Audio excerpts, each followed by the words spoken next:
Welcome to Off Code, the show where we ignore the cultural codes and have real and intriguing conversations regarding the Black community and ways we can move forward to human flourishing. Hello, everyone, and welcome to another episode of Off Code. I am Monique Dusan. And I am Kevin Briggins, and we are back with another episode. Mo, I'm really excited about this one because this is somebody I've been following for a long time, and I'm excited to have her on. Yes, we have Kimi Katiti with us, and we are going to be talking about critical race theory. And much like me, she also upheld the critical theory worldview and, saw the world through that lens and then said, hey, there is something off about this. So I'm looking forward to, like you, really digging into her story and understanding, what was it that brought her out of critical race theory. She is Ugandan and has lived in the States. I would think it's 8 years, maybe 9. But just wondering, what is her perspective in, being an African who has immigrated into America and, get her perspective on race. But she's also lived in numerous other countries in Africa. And so, we tend to say that racism isn't just something that shows up the same everywhere. What does it look like in various places? So you ready to bring her on? Yep, let's do it. Well, hello there, ma'am. Thank you so much for having me, y'all. Thank you, Monique. Monique, you definitely were a voice that I needed in the heat of 2020 when things are going crazy. So I've been following Center for Biblical Unity for a while as well. And thank you, Kevin, for having me on. I'm excited to get into it with y'all. Yes. Well, okay, before we even jump into critical race theory and all that, just tell us about yourself. Who are you for anyone who doesn't know? Yeah, I'm an artist. I'm from Uganda. Like Monique said, I lived in Uganda when I was a child, Tanzania, South Africa, during high school. This was around the late 2000s, like 2006 to 2013. And I moved to the States in 2013, have been pursuing the arts ever since, working in the music industry, painting, and just doing anything expressive, really. So that's kind of me in a nutshell. That's awesome. I did not realize that you lived in South Africa. What part? I lived in Pretoria. Okay, I lived in Cape Town. Oh, yes. Okay. That's really cool. Yeah. Yes. How long? I was there for 4.5 years. Okay. Yeah. Yes. And now I won't give the name of the city that you live in, but you actually live in the city that I lived in for, 20 years. That's so insane. Yes, it is. I am curious to compare notes because South Africa and racism and the United States, I want to get into that with you for sure. That's a really cool fact to know. Yes. I'm just here just to observe. This is y'all. Stop playing. Okay, so why did you begin creating content on critical race theory? Oh man, where do we begin? Girl, begin at the beginning. It's okay. Let's begin at the beginning for sure. I think my main frustration was that I was beginning to get swept into language that I didn't understand. This was around I came to the United States in 2013 and really started getting into college 2014 through to 2017. Adopted a very pessimistic worldview. I'm sure you can relate, where being Black and crossing all intersectionalities that were not cis, straight white male is basically your fortune is ruined. You're not going to be as successful as anyone else. And, you slowly adopt that worldview. But over time, and I probably will get into this later, I started to break out of that mindset because I found that it was, kind of clashing with scripture. So I separated and kind of broke away from that mindset. And in 2020, I was extremely frustrated with people performing to sort of appease me, especially a lot of white folks, just doing a lot of strange things out of guilt, and I was very uncomfortable for that, and I had no idea how to put that into words, the frustration that I felt. And so 2021, I realized the toxicity of all. I realized that so many people were kind of going to the extreme end of this ideology. And I aired out my thoughts in a video, This Is Why I Hate CRT, in, I believe, April 2021.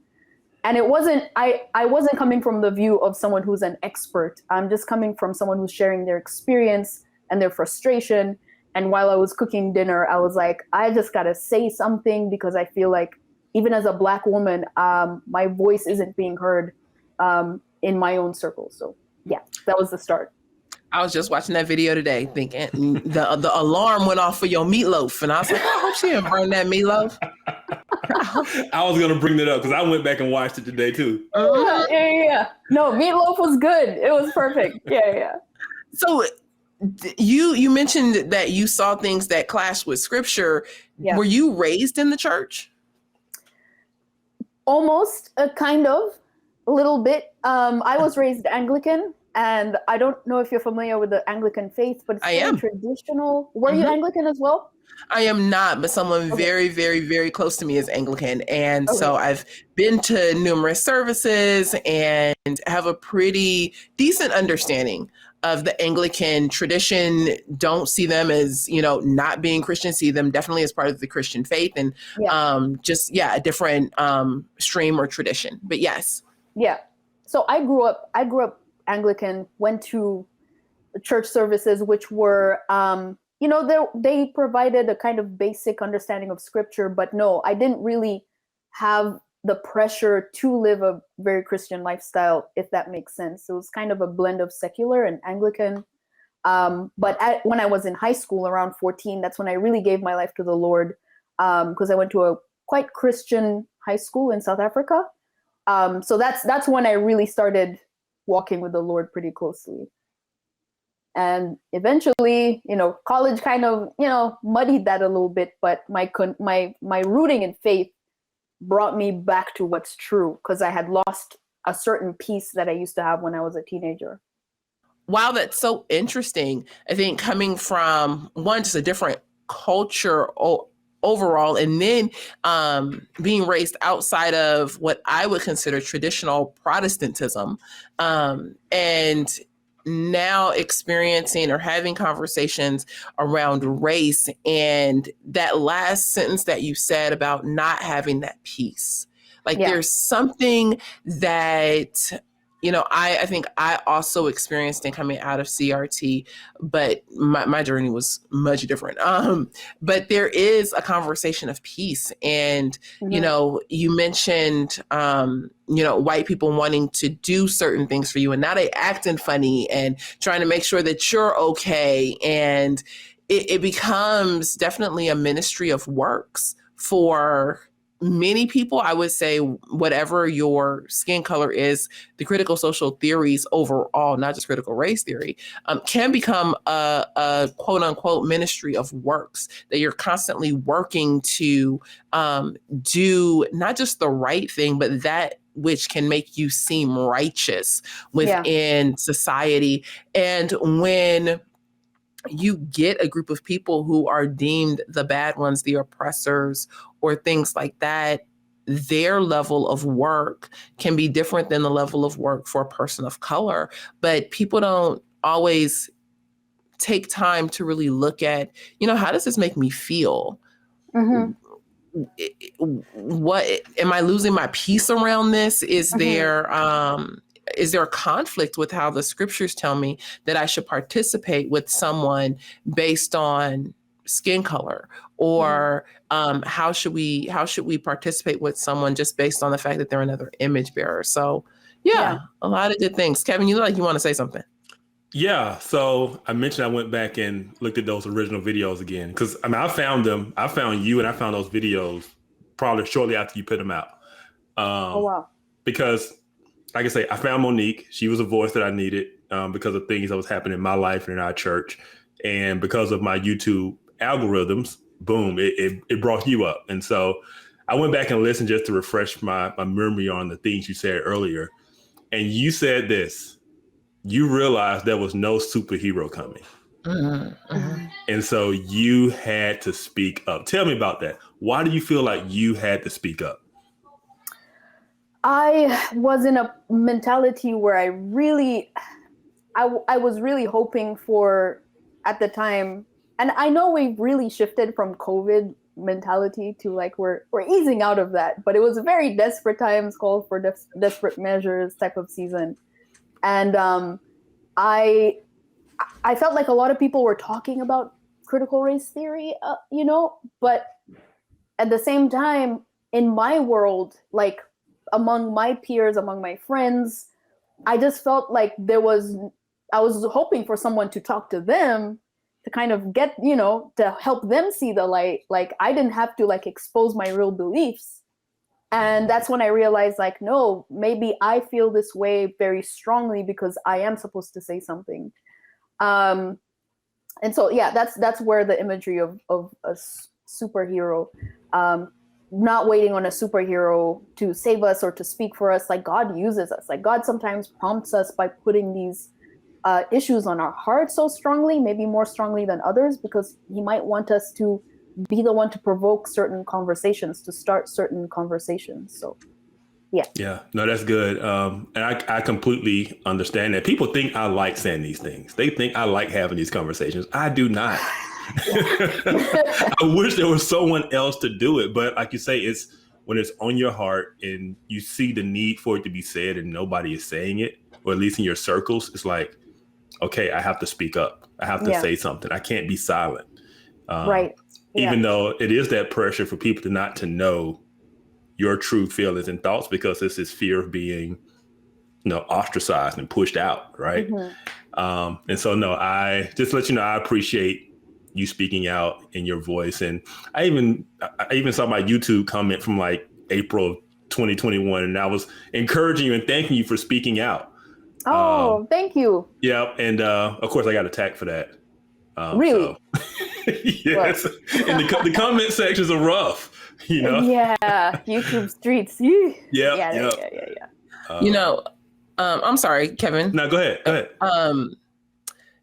The fact that, you were saying that you didn't want to wait. You couldn't wait for a superhero to come, that, there may not be a superhero, but that you can use your voice. I think it's so important to hit on that, because there may be people watching here who are confused, who are conflicted, who are just like, I'm not really sure what to think or what to believe. And they're waiting for someone to come along with that, the right words, or they're waiting for someone to come along and tell them what to do. Or they might just be watching and, be like, man, these people are crazy or whatever. I think your voice is important because it reminds us that, the Black voice isn't just a monolith. The Black voice doesn't just have to go this way, nor do we have to wait for the right person to come along to rescue us and to tell us where to go.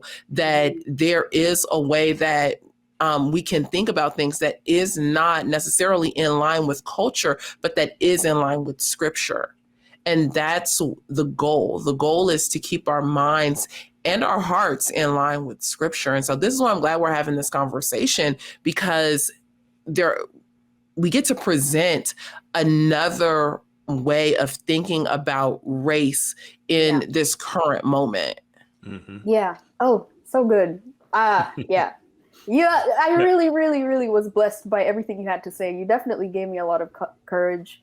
And I was confused. I was like, hey, I should feel really happy that people are, buying products because they want to support Black businesses, or, asking me to review things because I'm Black and they want to make sure it's in the sensitive tone. But it was frustrating. Like, if you're going to that extent through, like you were talking about, righteousness and, works-based performance, then I should feel like, okay, this is accomplishing something. But instead, it would make me more frustrated. And I wasn't sure if it was because I felt like people weren't doing enough, or if it was just absolutely the wrong sort of worship. I really couldn't tell. But if you are watching this and you feel like, all this performance and people walking on eggshells is not helping you at all with your piece. It's not making life any better than, it might be an indication that maybe there is a better way to talk about race. Oh, I agree completely. I think something that you said reminded me of tokenism. Yeah. It's like people want to come to you to get reviews. My ministry partner, Krista, just released a blog a couple weeks ago that said, which BIPOC, Black, Indigenous, people of color voices should I listen to? And it was sparked because on Twitter, someone tagged me in a post that was saying, oh, Monique is a good Black voice for you to listen to. Well, it's kind of like, what is your motivation behind listening to a Black voice? Right. Should not we be listening to truth, regardless of what the color of that person's skin is? And in you saying, well, they wanted me to review something or they want to buy something because they want to support Black business and all of that. It's like, well, is it only because of the color of my skin? Do you not see value in anything else, but you're just going to come to me because of the color of my skin? To me, there's something about that just strikes me as like, I'm more than the color of my skin. Like, we don't want to participate in this tokenism mentality that I personally feel is happening within culture at this moment. As long as you are the right color skin and the right sex. So if you are a Black woman, then, you're elevated to the top. There's something special about being a Black woman, regardless of your mentality or morality. Yep. Speak about it. Hey, twerk for votes. Oh, but that's the exact thing. That's as long as you are considered oppressed. So this woman who, and I forgot her name now, who is the senator from Rhode Island. Yeah, the senator from Rhode Island who was twerking on her head for votes, and it's like, so you're oppressed because you're a Black, I believe she's lesbian or bisexual, in the queer scale, but you're Black, queer, female, and so this makes you the most oppressed. And so now people should be running and flocking to you for the quote unquote truth, for your experience, for wisdom and education. But what about your spirit? What about your soul? Are you in line and in right standing with God? Or are you going out here and shake your tail for a vote? Because when I was growing up, shaking your tail meant a whole bunch of other things. But we ain't gonna talk about that on today's show. Yeah, it's a lot. Go ahead. No, I'll say be honest. Let's talk about this. Did y'all know there's any Black people in Rhode Island? No, I didn't. I ain't gonna lie. I didn't know. She might be the only one. Oh, I don't know. Yeah. I did not know. But Kimmy, I've always been curious about how African immigrants view America and race in America. How do you believe, being from Africa, traveling around Africa, having an outside view and coming to America, how do you think that helped shape how you view race? Or or does it make you view race differently than, let's say, me as an African American that's born here? This is always a very interesting question because, like, I personally can't speak for any other African immigrants because from what I've perceived, like, everyone has a different experience. True. Even people who I could say, like, our lives were pretty parallel, like we were in South Africa and Uganda, and then, like, I happened to end up with the same person in the United States. For whatever reason, they tend to have a different experience. So, like, mine is very much like my own. And from what I've noticed when it comes to race, coming from South Africa, we could start with South Africa. I feel like South Africa has such an obvious, atrocious history that there is no need to wonder if there is racism. We just know that apartheid from 1948 to 1990 was absolutely terrible. And so they've moved on to healing. But what I've noticed about America is, for whatever reason, people don't want to stop the sort of awareness phase It's like, let's become more aware of this. Let's become more aware of racism here, over there, like everywhere. But there's no fine line just yet to hop over to healing. I feel like people conflate awareness with healing, where they think the more aware I am of racism, that means somehow we're doing something, but I don't believe that's the case. So I think South Africa was my strongest A and B comparison between different type of racial climates, if that makes sense. No, it does. And that's really good. I've felt that way as well. I mean, you put it in perfect words, but yeah, it is almost as if we can't get to the other side of it. Right. It's like, let's look at more, yes. find where more racism is making itself manifest. And, yes. To some extent, we all, now I'm speaking for humanity. It might be wrong, but I feel like we can gauge that humans tend to have biases and prejudice, like in literally infinite amount of categories. Like, you could be biased towards people who don't, like, we're all wearing glasses. Like, people could be like, hey, I tend to gravitate towards people who wear glasses, and that might be unconscious, but I think it comes back to like God being our creator and understanding that we have a common kinship, and knowing that, prejudice and bias is wrong. And that again comes back to why I felt like critical race theory or critical social justice wasn't compatible with the word, because I was just looking at Philippians 2. It says in verse 3, do nothing from selfish ambition or conceit, but in humility count others more significant than yourselves. So I feel like it's fair enough for Americans to just realize, like, hey, we all realize we're brothers and sisters. We're going to do wrong. Racism exists. There's no harm in admitting that.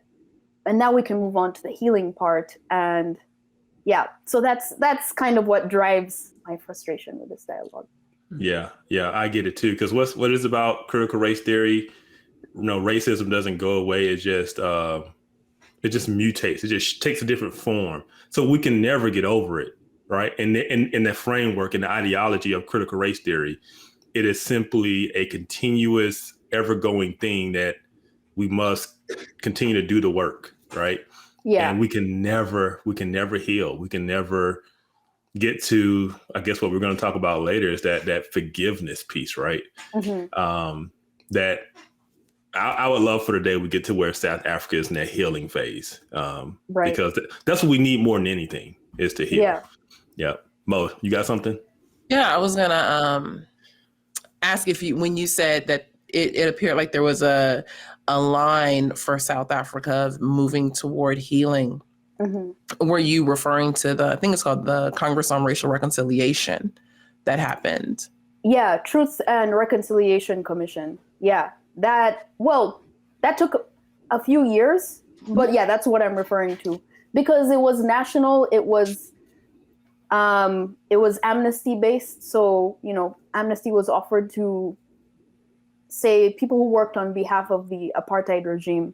And did atrocious things. There was a very unique model of accountability and justice that ultimately led the nation towards healing.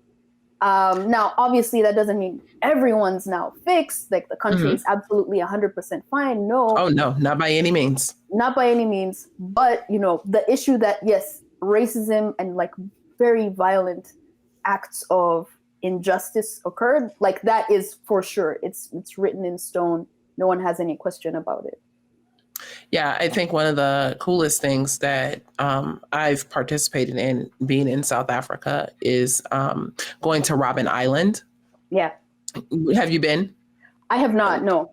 Okay, Robben Island, for anyone who doesn't know, is one of and it's probably the most famous prisons where Nelson Mandela was held.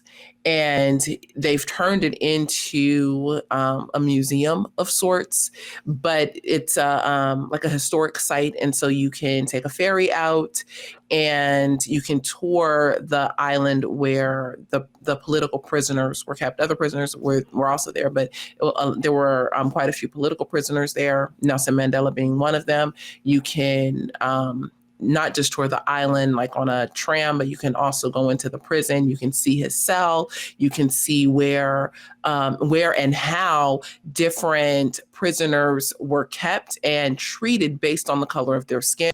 White prisoners being treated one way, colored prisoners being treated another way, and then Black African prisoners being treated the poorest of the three groups. And it differed in every way, all the way down from the kind of clothes that you got to the bedding that you were allowed to the food rations that you were allowed. White people receiving the majority of that, coloreds being next, and then Black Africans receiving the least amount. But now, who are some of the people who actually give some of those tours, except for some of the guards and some of the prisoners who were there together? And so I do think that their time of reconciliation in South Africa was very unique to their history. And yet, because racism is an issue of sin, it's not just simply this issue of skin color. We still see in South Africa stark issues of not just partiality, but segregation to a degree, where like this is, you go to a township, and especially like where I lived on the West Coast and in the Western Cape, you have a Black township, or you have a colored area where it's all coloreds who live here. You might get like one or two white families, but it's basically all colored. And then you have a place where it's all white and things like that. So I know many people will uplift South Africa as being like this model country for racial reconciliation. I want to say, they have done good things. I think they've made some great efforts. And there is a lot of work that is still needed to be done in South Africa. A lot, I would say, to a large degree. I think that America, not only as far as time goes, is ahead of South Africa in progress, but just as far as our mentality goes, we are a lot farther along than the South African context, in my personal opinion. I was also going to ask, in hearing, your take on South Africa, in Uganda, what would you say, because that's one of the places that I have not been, but I will get there. What would you say are the major differences you could see in relation to like racism between Uganda and the States? Yeah, so Uganda is majority African. You have Ugandan like tribes, different tribes and groups and ethnicities. And then you had the history of British colonialism in the area, which that history is mostly vague and violent and obviously very aggressive. There's not a lot of records per se of what happened, but we do understand that, in the 1700s, you have some explorers and missionaries that came in, and eventually, British started to rule. But we gained independence in 1961. I will say, though, a culture of oppression has not necessarily left. And so there's still ethnic differences, albeit like they have decreased a lot, like recognizing different differences between tribes. But a neighboring country has taught us a lot about the fact that you can see someone and see slight physical differences and begin to like get like angry at another group. We saw that example in Rwanda, right below Uganda, where there was a genocide in 1994. 800,000 people died in 100 days because of built up tensions. And so, yeah, we might not have a lot of like white on black experience with racism, but you do see people begin to faction out based on very, very minute characteristics. And before you know it, it's a different genre or category of racism where it's like, oh, you have slightly lighter skin, or you belong to this tribe, or you speak this language. And, if you don't actually actively work on being living in harmony, tensions can build up if you focus too much on the differences. Yeah. And I think that goes to Monique's point of it's a sin issue, right? It's not a skin issue. because it's just racism is a form of tribalism, and we see tribalism taking form everywhere over the world. You know, I know one thing we struggle with in the States as Blacks in the States. We oftentimes can't tell the difference between different ethnicities of Africans, but from my experience, Africans tend to be able to tell those differences. Yeah. And in some places, those differences matter. And so that type of tribalism, discrimination, setting this group apart from that group, that is just part of the human nature. You know? And actually, Monique had mentioned the categories in South Africa of race, of Black, colored, and white, and Asian. You go from being in a certain category in a country to coming to America, and then it's different. It's like your whole racial makeup completely was nonsense, Yes. And then all of a sudden you go into America and it's like, oh, you're just Black or white, period. Just goes to show, like, differences can arise anywhere, but they also mean nothing. Yes. Completely agree. I remember moving to South Africa and being considered colored and not being considered Black. And I was like, wait, what? I was blown away because we haven't used the word colored here since the end of the 60s, early 70s, Yeah. So definitely being colored. But then, the more I lived there, being proud to be colored and to be considered colored. But, even to Kevin's point about, being a Black African, and where many African Americans would say, well, they're African, as if, it's all just one land, which that's a whole nother conversation. But, living in South Africa, you can definitely, if not necessarily facial features, which I do think that there are subtle differences, but you can hear the difference in native dialect between like the Xhosas and the Zulus. Yeah. Completely just different. A lot of similarities, but people will let you know, no, I am Xhosa. Yeah. No, I am Zulu, or no, I am, whatever. South Africa has 11 national languages. And so there are different tribes that people belong to, and it's really important. It doesn't break down into the simple racial categories that we create here in the States. Yeah. Yeah. And I think that realization to me helps, because in the States, we've made it so binary. It's Black and it's white.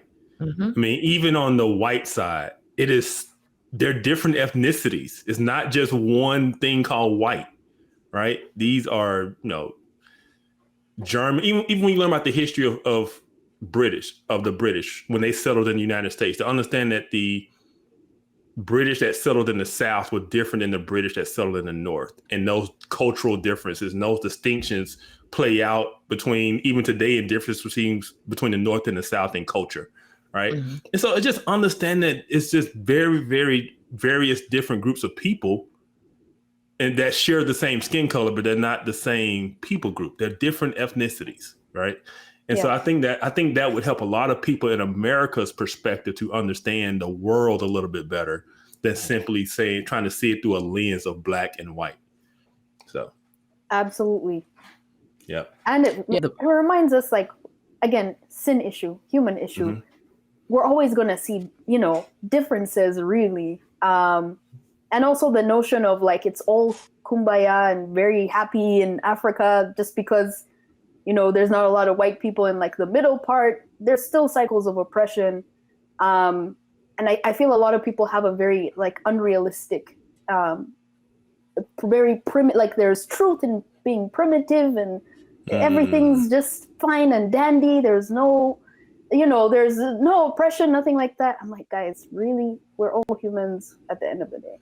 Yeah, absolutely. That's such a good point, that we are all humans at the end of the day. And I think what critical race theory misses is the fact of what it actually means to be human.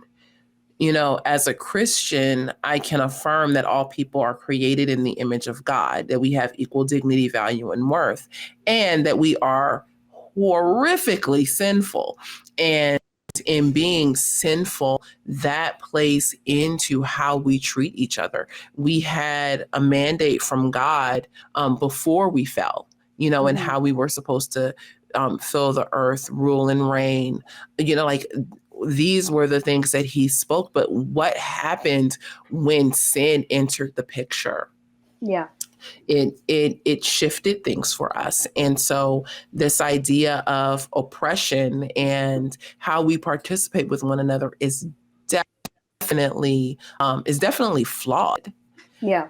Here's a question.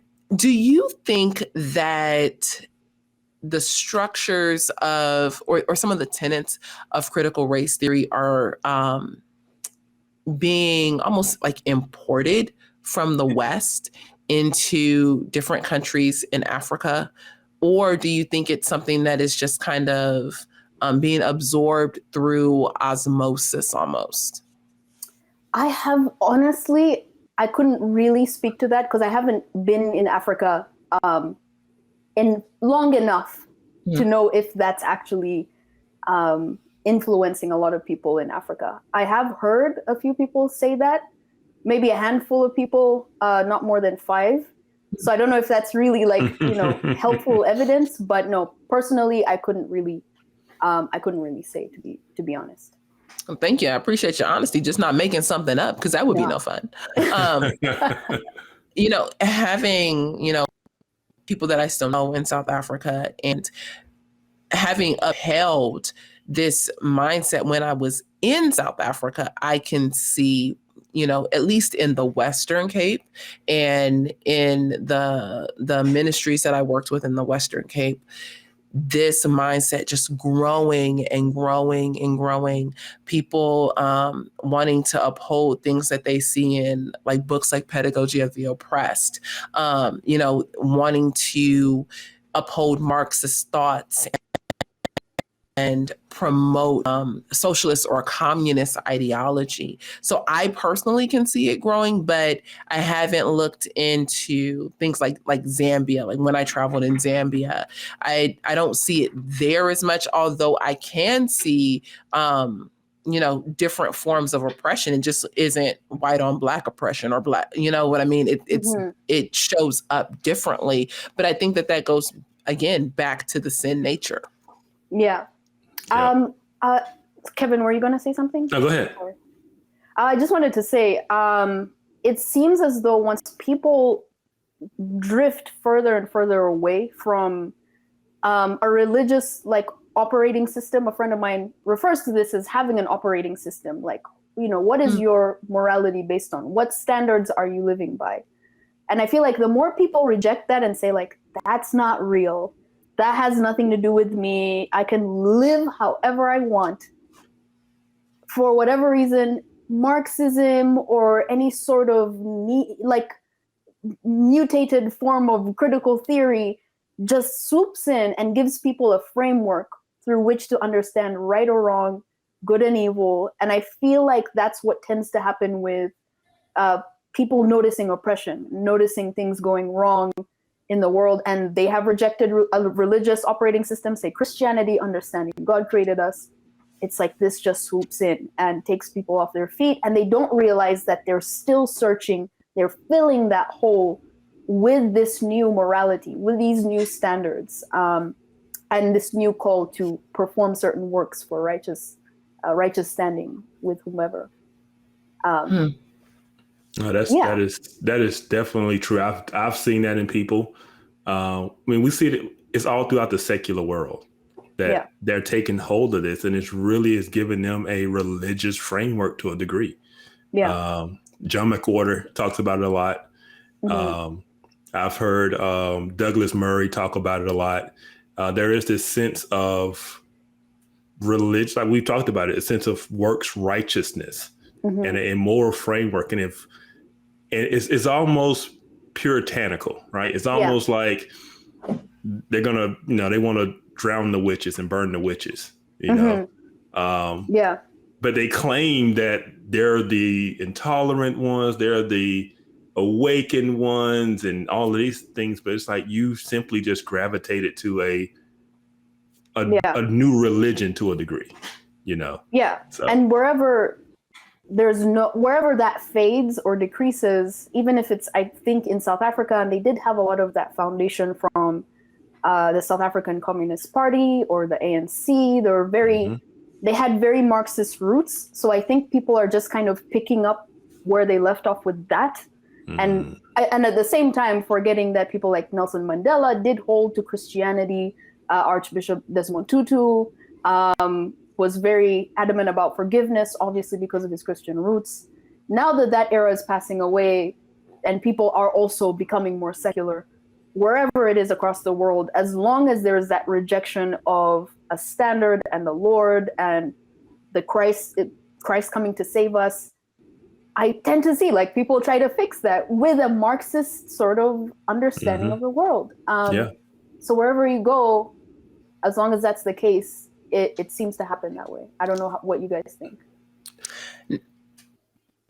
I think that, you know, people are definitely wanting to fix this, even if it's not with Marxism.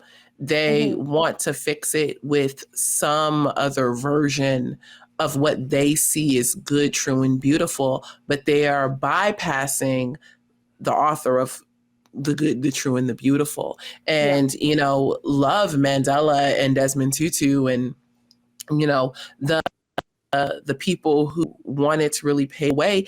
And we can look at those with very real eyes, the same way that I can look at Dr. King with very real eyes and say, these men were also very flawed. Yeah. They were very, very flawed. And we don't, you know, put people up on a pedestal. And I'm not saying that that's what you're doing, but I'm just saying that in looking at people, no matter where they fall, we will always fall short if we are not looking at God as the person who gives us the standard that you were talking about, the standard for our morality. What is the standard by which we will live our lives? That standard has to be the word of God. You know what? Krista, who's sitting over here actually running the show. I don't think we ever mentioned Krista on our show. We don't. Thank you, Krista, for running the show. She said, how did she get into critical race theory? Yes. Can you answer that for us? Like, how did you first come to say, you know, I think that this is the way in which I should go? We're going to take it all the way back to the beginning so we can make sure that we actually know how you got there. Absolutely. Okay, so I just want to say, like, critical race theory is such a broad term. If we're talking about all of, like, there were a lot of legal studies, and this was something that arose from the 70s. You'll have different people like Ed Ujinsky explaining that critical race theory was important to help people move away from the segregation era in the South and understand how to treat people with dignity, so on and so forth. So there's such a broad world to it. And so I like to crunch down when I explain how I developed a CRT mindset by saying, you know, critical social justice, because this was more of the active, you know, correction of injustices in day-to-day life. When I started going to college in Los Angeles, that is really where I began to, how can I say, receive or at least get some ideologies downloaded into my worldview without my consent. So I learned through different classes such as symbolism, sociology, classes about film, so many like education, you know, opportunities to learn about different things. It was always kind of, it crept in here and there, if that makes sense. And I remember one vivid memory was sitting it was Halloween, it was raining, and I was in a symbolism class, and they were explaining how Antonio Gramsci, or Gramsci, I'm not sure how you pronounce his last name, developed this theory of the hegemony and how there's a certain dominant group in society, that in America being the cis hetero white male, and how the world is kind of the worldview that we hold is from that perspective. So we end up always serving the hegemony, and they enjoy a certain privilege that other people, other minorities don't enjoy. And I was a little bit resistant towards any new ideas, but that moment on that day, I was like, okay, I believe this. I guess this is true because I can't really fight against such knowledge. At the same time, in the same class, symbolism, I was learning a lot about the white gaze in film or the male gaze as well, how a lot of films are portrayed from the perspective of males, and therefore we sort of develop these weird biases that put males at the top, et cetera, et cetera. So there's a bit of, you can relate to it due to your experience, but then there's extra information added on that over time you begin to realize you're noticing so many negative, cynical things about the world, such as microaggressions was a big thing that I learned about, and I started to notice more and more opportunities for microaggressions to occur. And this is just through kind of academic study, more books that you read, you start to learn that, there's one study in critical race theory, an introduction, where they compare car sales between dealerships and white people and dealerships and black people, and how black people were being sold cars at a higher cost, higher price. And so you learn a lot of those things, and then you go out into the world and you see them take place. You see certain injustices or certain privileges like play out in real time, like someone not opening a door for you or someone scooting over. You start to analyze it and think, well, maybe they scooted over because subconsciously, they didn't want to sit next to a black person, or they were following their bias and wanted to be in a white group. Before you know it, by the time you graduate, you're completely riddled with this type of thinking and hyper awareness. And so that's kind of the short story of how I adopted this critical race theory mindset. Wow. I don't think that it is just a coincidence that it was brought on in university. I think that our universities are definitely geared toward creating that type of mindset within, their students, which is horrible. I'm all for people being able to understand, like, hey, this is critical race theory, but these are all of the other options that are also available. But instead it just comes out as this is, hey, walk in it. No. Yeah. And plus you're getting merits off of that. You have to kind of base your projects or your papers off of what you learn. So the more you apply these ideas, like the better grades you get, the more favor you have with professors. So in a way, it's its own systemic thing where like the more pessimistic and grievance based you are, the higher up the ranks you go, the more pats on the back you get. You want to keep going, Kev? No, go ahead. I was just saying, wow, and that just that system that is just creating and rewarding. The more grievances you have, the more pessimistic you have, the more you're just encouraged to be that way. That's if universities are creating it and putting that out, that's a horrible thing to be a factory of. We're a factory of pessimism and grievances, right? Wow. Yeah. It's very sobering. It is. It is. In looking or considering your Christian worldview, we heard that you were raised Anglican and things like that. But how do you see scripture shaping your views on race, justice, and unity? Scripture has helped me out a lot. And it's more powerful than, simply following rules. It's really about walking it out, trusting God in obedience where you see a certain command or, a way that we're supposed to live out our lives. There's one thing to just read it and know it, and it's another thing to really obey that and see what happens. Are you more frustrated, or are you more peaceful? Do you have a greater sense of peace? Do you feel the fruit of the Spirit flowing? Like, what's the fruit?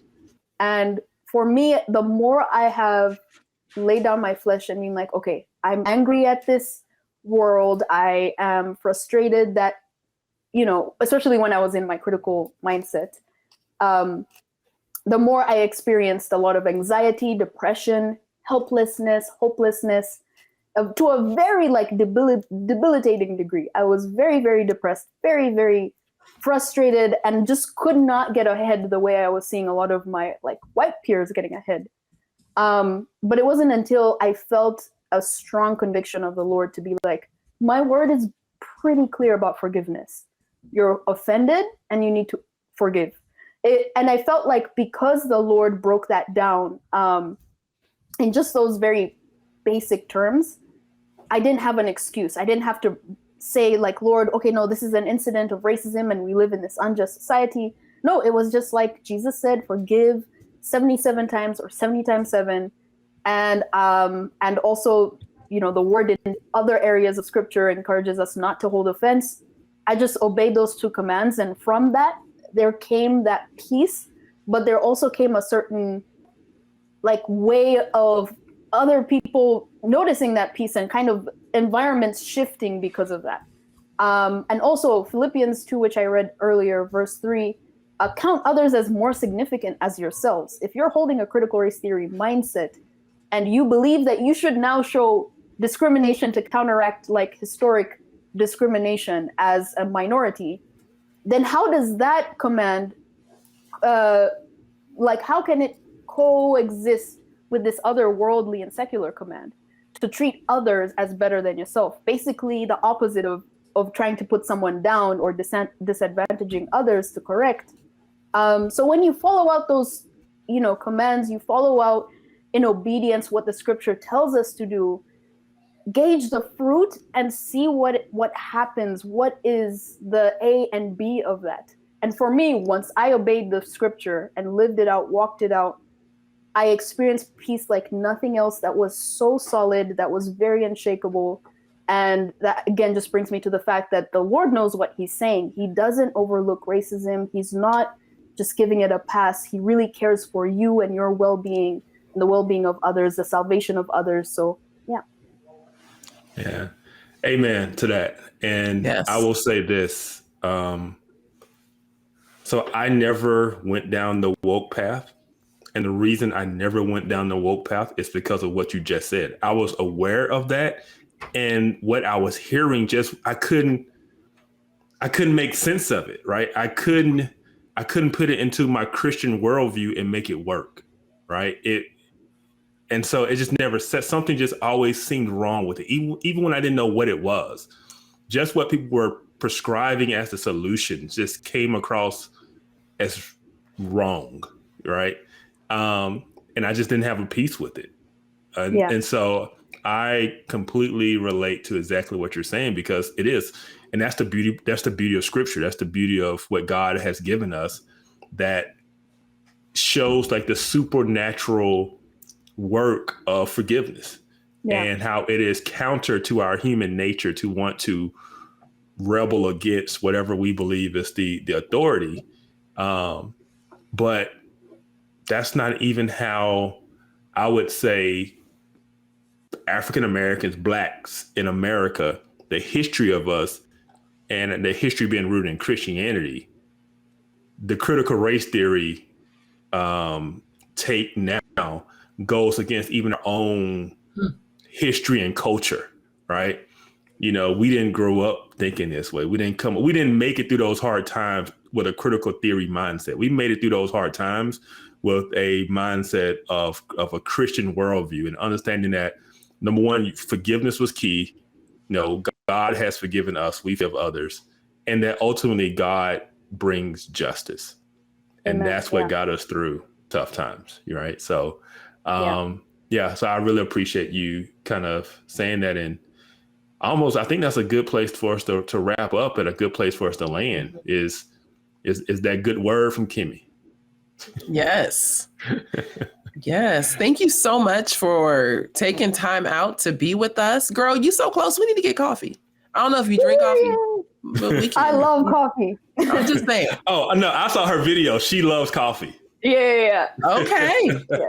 Yes. But yes, would definitely love to. Thank you so much just for being with us, for hanging out, for sharing the wisdom and, sharing your experience. I definitely appreciate that.